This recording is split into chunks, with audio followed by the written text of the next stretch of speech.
Welcome dear students, ये देखिएगा हम क्वेश्चंस को सोल्व करेंगे। असल तरीका ये है, बाकी वो यूक्लिडियन एल्गोरिथम वाला तो उसका मैं कुछ नहीं कह सकता, लेकिन एज ए स्टूडेंट आपको ये मेथड जो है वो यूज़ करना पड़ेगा। इतना डिफ़िकल्ट नहीं है, अंडरस्टैंड करिएगा। Solve the following linear Diophantine equations, ठीक है ना। इन इक्वेशंस को हमने सोल्व करना है। हमारे पास क्वेश्चन है कि सोल्व करना है 2x + 4y is equal to 6 को, ठीक है। हमने x और y की वैल्यूज़ फाइंड करनी है कि x की कौन सी वैल्यू उठाएं और उसी के रिस्पेक्ट y की कौन सी वैल्यू उठाएं, पुट करें तो आंसर लेफ्ट हैंड साइड का आंसर राइट हैंड साइड के इक्वल आए। यानी कि देखें, x की वैल्यू हमने 2 उठा ली, फ़र्ज़ किया, तो y की कौन सी वैल्यू आएगी कि आंसर हमारा 6 आए, और x की 2 वैल्यू हम पुट कर भी सकते हैं या नहीं। तो ये सारा यानी कि सोल्यूशन फाइंड करना है हमने। तो इनको हम स्टार्ट करते हैं। तो सबसे पहले हमें पता है कि ये लीनियर डाइफेंटाइन इक्वेशन है और इसको हम ax + by is equal to c form की इक्वेशन होती है। और अगर हम इसके थ्योरम्स देखें तो इसका थ्योरम कहता है कि अगर ये फॉर्म हो और d डिवाइड करता हो c को, ठीक है, अगर ये वाली फॉर्म हो और d डिवाइड करे c को, जहाँ पे d हमारा जीसीडी है a और b का, देन हम कहेंगे कि इसका हमारे पास सोल्यूशन एग्जिस्ट करता है। दोबारा गौर से सुनिएगा, तो एक मिनट कलर चेंज करके बताते हैं। देखें कि ax + by is equal to c, अगर कोई ये फॉर्म दी गई है, a और b का जीसीडी हम फाइंड करेंगे, फिर हम देखेंगे वो जीसीडी c को डिवाइड करता है कि नहीं। अगर तो वो c को डिवाइड कर गया तो इसका मतलब है इस इक्वेशंस को हम सोल्व कर सकते हैं, इसके आंसर निकल के आ सकते हैं। और अगर d जो है वो c को डिवाइड ना किया, d ने c को डिवाइड नहीं किया, तो इस इक्वेशन के कोई भी आंसर निकल के नहीं आएंगे। हम मेहनत नहीं करेंगे, डायरेक्ट लिख देंगे कि इसका कोई भी आंसर एग्जिस्ट नहीं करता, ठीक है। तो स्टार्ट करते हैं हम अपने क्वेश्चन को। 2x + 4y is equal to 6 है। तो ये हमारे पास लीनियर डाइफेंटाइन इक्वेशन है। तो पहले हम a और b यानी कि ax + by is equal to c, इन दोनों इक्वेशंस को, इस वाली इक्वेशन को और इसको कंपेयर करेंगे तो हमें पता चलेगा कि a की वैल्यू जो हमारे पास आई वो 2 है और b की वैल्यू 4 है। यानी कि 2 और 4 का जीसीडी हम फाइंड करेंगे, 2 आया, ठीक है। अब अगर 2 जो है वो 6 को पूरा पूरा डिवाइड कर गया तो इसका मतलब है कि आंसर निकल के आएंगे, ठीक है, सोल्यूशन निकल के आएंगे। और अगर 2 ने 6 को पूरा पूरा डिवाइड ना किया तो हमारे पास सोल्यूशन एग्जिस्ट नहीं करेगा, ठीक है। ये थ्योरम है, इसका प्रूव और कन्वर्ट्स इंपॉर्टेंट है, वो भी हम देखेंगे। अगर टाइम लगा तो वीडियोस बनाई जाएगी, ठीक है ना। अब देखें, इन दोनों का जीसीडी 2 आ गया, 2 डिवाइड करता है 6 को। हमें बस ये पता चला कि इक्वेशन 1 जो है वो सोल्वेबल है, ठीक है ना। इसको इक्वेशन नंबर 1 का नाम दिया था। अब नेक्स्ट देखें, हमें पता चल गया कि इसके सोल्यूशन निकल के आ सकते हैं। अब हम क्या करेंगे, कोई एक सोल्यूशन फाइंड करेंगे। फ़र्ज़ किया है कि हमने x1 और y1 ये कोई एक सोल्यूशन फाइंड कर लिया, ठीक है। तो इस एक सोल्यूशन की वजह से हम बाकी सारे सोल्यूशंस लिख सकते हैं। यानी कि x is equal to x1 + b/d और y is equal to y1 - a/dt, ठीक है। अगर हमें एक सोल्यूशन मिल गया, अगर हमें सिर्फ एक सोल्यूशन मिल गया तो हम इस एक सोल्यूशन की मदद से बाकी सारे सोल्यूशन लिख सकते हैं। यहाँ x1 की वैल्यू, b का हमें पता होगा, ये यहाँ पे 4 है, डिवाइडेड बाय d, जो जीसीडी होगा मल्टीप्लाई बाय t। इसी तरह y is equal to y1 ये वाला, और माइनस a की वैल्यू भी हमें पता है क्वेश्चन में, d हम जीसीडी फाइंड कर लेंगे, ठीक है, और इसके साथ भी t आएगा, ठीक है। तो t की जो वैल्यूज़ पुट करेंगे, पुट करने के बाद x और y की जो आंसर या जो वैल्यूज़ निकल के आएंगी वो सारे हमारे पास सोल्यूशन निकल आएंगे, ठीक है ना। तो क्वेश्चन को हम स्टार्ट करते हैं। ये थोड़ा सा बेसिक था, क्वेश्चन को स्टार्ट करते हैं। ये हमारे पास क्वेश्चन है, अगर हम ax + by is equal to c को कंपेयर करें तो a की वैल्यू हमारे पास आई 2, b की वैल्यू हमारे पास आई 4 और c की वैल्यू आई हमारे पास 6, ठीक है। अब a और b का जीसीडी लिया तो हमारे पास 2 आ गया, ठीक है, और 2 डिवाइड करता है 6 को, डिवाइड कर गया, इसका मतलब कि इस इक्वेशन नंबर 1 को सोल्व कर सकते हैं, इक्वेशन नंबर 1 सोल्वेबल है। ठीक है, तो अब हम आंसर यानी पर्टिकुलर सोल्यूशन यानी कि जो एक सोल्यूशन था उसको फाइंड करेंगे, फिर उसकी मदद से हम सारे सोल्यूशंस की इक्वेशन लिख सकेंगे। ठीक है ना, तो क्या करेंगे हम, एक मिनट चलें जी। अब देखिएगा, जब हमें पता चल गया कि हमारी इक्वेशन नंबर 1 जो है वो सोल्वेबल है, फिर हमने जीसीडी से डिवाइड कर दिया, लेफ्ट हैंड साइड को भी और राइट हैंड साइड को भी।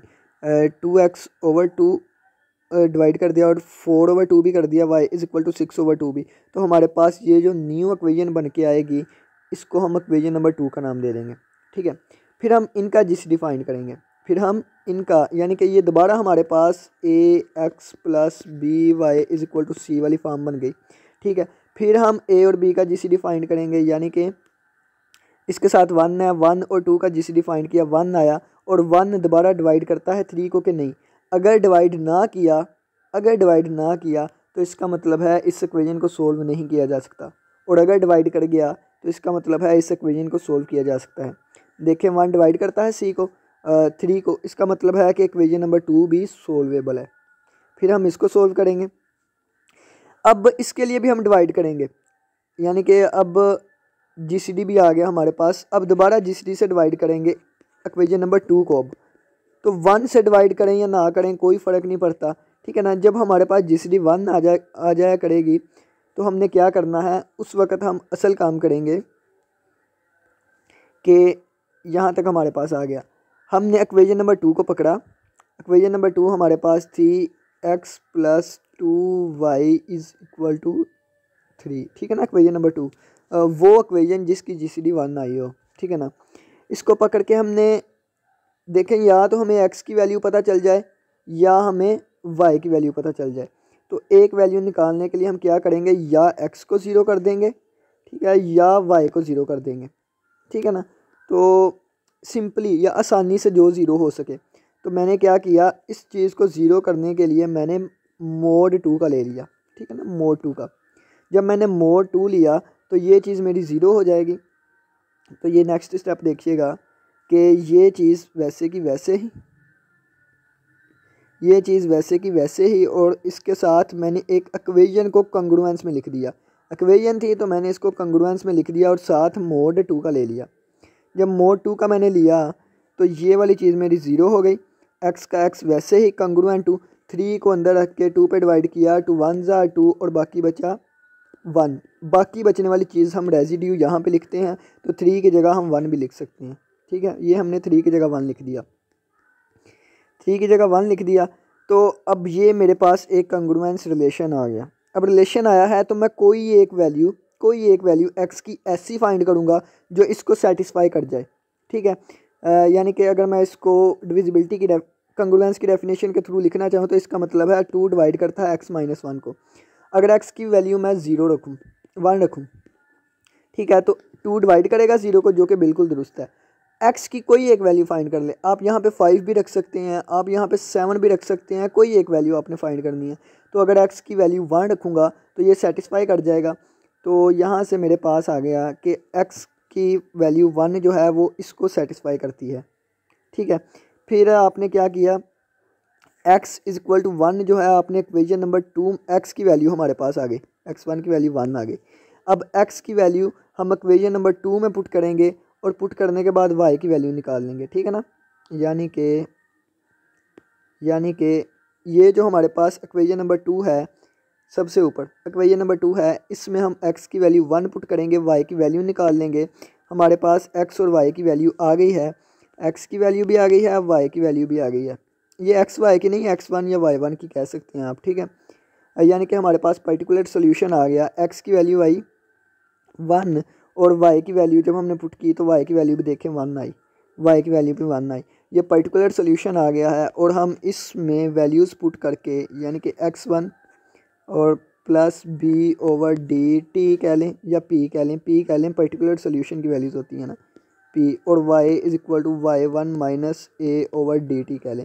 a की वैल्यू भी हमारे पास मौजूद है, ठीक है, b की भी मौजूद है, d की भी मौजूद है, x1 की भी मौजूद है, y1 की भी मौजूद है।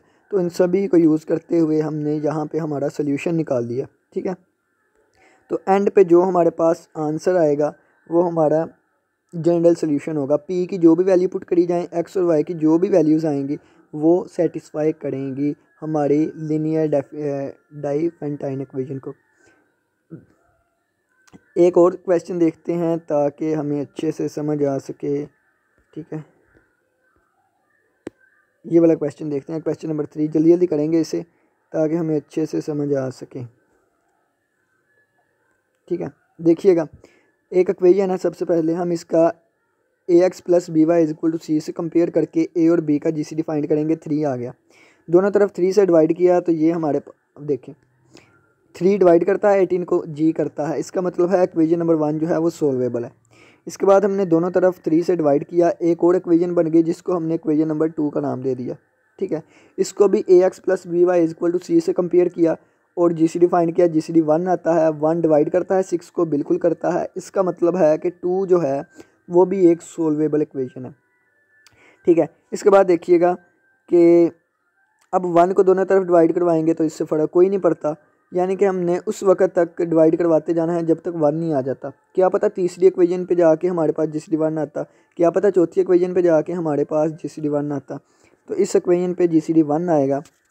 ठीक है, तो अब या x को 0 करेंगे या y को, तो y को 0 करने के लिए हमने mod 3 ले लिया और ये आ गया x का x, वैसे ही ये चीज़ 0 हो गई और 6 को अंदर रख के 3 पे डिवाइड किया तो बाकी बचने वाली चीज़ 0 होती है, तो ये हमने लिख लिया।